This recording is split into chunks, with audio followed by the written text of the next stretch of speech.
किन ठुस्स पर बसिरह भने घुमाउनु ल्याएन भने होइन हेर त उहाँ कति राम्रो ठाउँमा घुमाउनु ल्याइदिएको छु मैले हेर त उहाँ यस्तो राम्रो ठाउँ घुमाउनु ल्याएको छु के ठुस्स पर के हो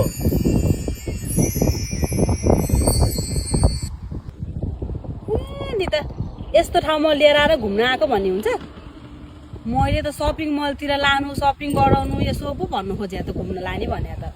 मलतिर लानु भने मलतिर यहाँ यस्तो ठाउँमा लिएर आएर हुन्छ मलाई के अरे तिमीलाई सपिङ मल जानुपर्ने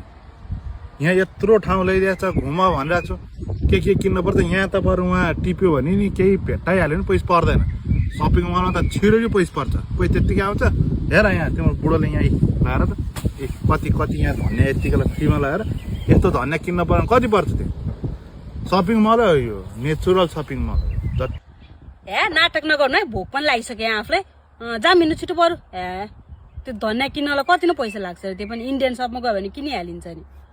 ए किन रिसाक्यो मान्छे ठुस्स पऱ्यो भने त भोकै लाएर पो